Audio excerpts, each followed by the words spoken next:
Welcome to our few moments together on the Parsha. This Shabbos we have the privilege of reading Parshas Shoftim. Parshas Shoftim contains many of the Taryag mitzvahs, but one of the outstanding ones, of course, is the mitzvah to appoint a king. And within the mitzvah to appoint a king, there are certain requirements of the king himself. The pasuk says that when you appoint the king, Som tasim alecha melech, when you appoint the king, that when he will sit on his throne, he has to hold the Sefer Torah and has to be with him on the throne at all times. And there's a reason behind this, says the Torah. Levilti rum levavo me echad, so that his heart not be haughty or more exalted than his brothers.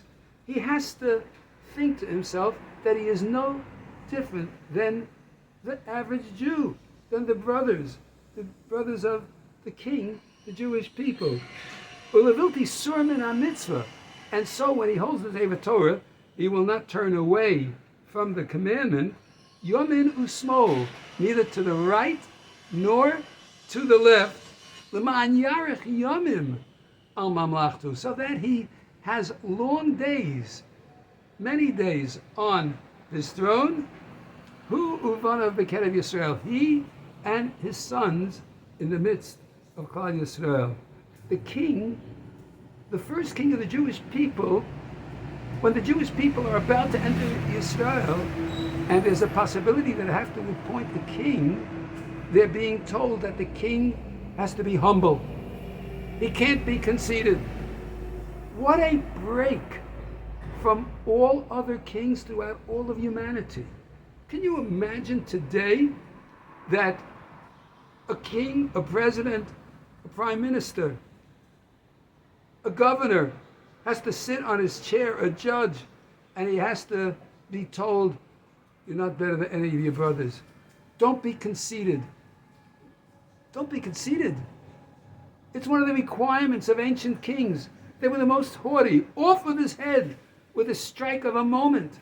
Total power without any regard, in most instances, for the decency of humanity. The most evil people on earth were the most conceited and cared nothing for the dignity of humanity. And here, the Torah is coming along and telling the king that he has to be humble.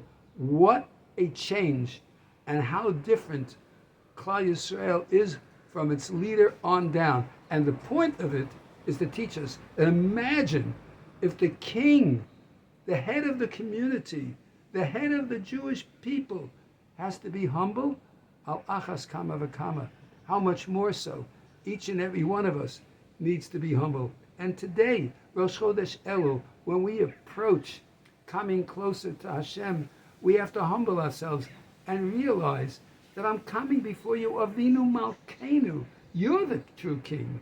You're the one who has the power of our lives, our betterment, our successes, our ultimate time here on earth, because you are the creator of all. And when one has emunah and faith and understanding of one's humble position as a human being in the eyes of God, it's very easy to be humble. How is it that the pasuk could say about Moshe Rabbeinu, or Ish Moshe haya anav ma'od mikol ha'adam al pnei ha'adama? How could you say that Moshe Rabbeinu was the most humble of all people on the face of the earth when he spoke with God panim al panim? But the answer is, Moshe Rabbeinu didn't look down. Moshe Rabbeinu didn't look down and say, I'm better than you. Moshe Rabbeinu looked up. He looked up and knew that above him is the Borei Olam. He knew that the Creator is above him, and consequently, he had this humility.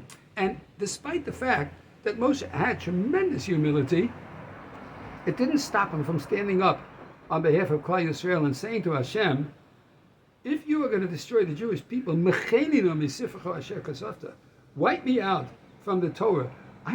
There's no purpose in my being if I can't bring Klal Yisrael closer to you. Give me the chance to continue to bring Klal Yisrael closer to you. That was what Moshe was saying when he said, wipe me out. And Hashem agreed with his suggestion, because he wanted to show the world that humility before God is capable of making the world a better place. Avraham Avinu who said, Anochi Ofer Va'ef, I'm nothing but dust and ashes, he went to plead on behalf of the lives of all of Sodom and Amorah, despite the fact that they were wicked, because the possibility is they can change and they can get better, at least in Abraham's eyes. Hashem's decision is something else. But we know that we have the possibility of becoming better and making the world a better place. And so we need to be humble. The king, and certainly we, have to be humble. I had the privilege when I was younger, of course, and when I learned from Rav Moshe Feinstein Zal, I was able to see and understand when they told Rav Moshe that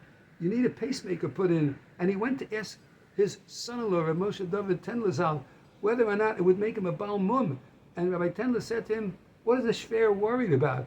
And Rav Moshe said, well, if I'm a Baal Mum, I won't be able to sit on the Sanhedrin. Which means Rav Moshe understood that he's capable of sitting on the Sanhedrin. Rav Moshe, who was the humble of most of all men, he was saying, I know my strengths, I know who I am, and that's what we have to do.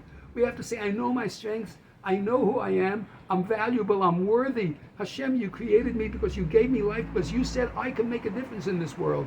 And because we can say to ourselves that I can make a difference, we are to be proud and strong before Hashem when it comes to doing tshuva. I made mistakes, I have to be humble, but I want to get the opportunity to correct them and to be better.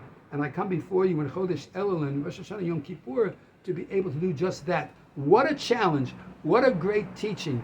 The king has to be humble. Certainly we have to be humble when we come before Avinu Malkeinu. Today's Rosh Chodesh Elul. I'm standing here on my porch overlooking Gad Tedeschi Street and Askan Street in this beautiful Yerushalayim Era Kodesh, where everyone who cares, just as everyone in all the shuls and throughout the world of Klal Yisrael cares about becoming better and becoming closer to Hashem. And we should be zocher that we can make that opportunity to be closer to HaKadosh Baruch Hu, so that we are all blessed with a ksir v'chasima tova, a blessed good year, a Shabbat Shalom, a Chodesh Tov, a Chodesh Elul, v'ani l'dodi, v'dodi li, where I am to my beloved is to me, so that Klal Yisrael can have a ksir v'chasima tova. I want to wish everyone a wonderful Shabbat Shalom U'Barach, a ksir v'chasima tova to all of you. And Yetz Hashem, we're going to get together on Rosh Hashanah Yom Kippur to do the best we can to come closer to Hashem and make the world a better place to live. Shabbat Shalom U'Barach.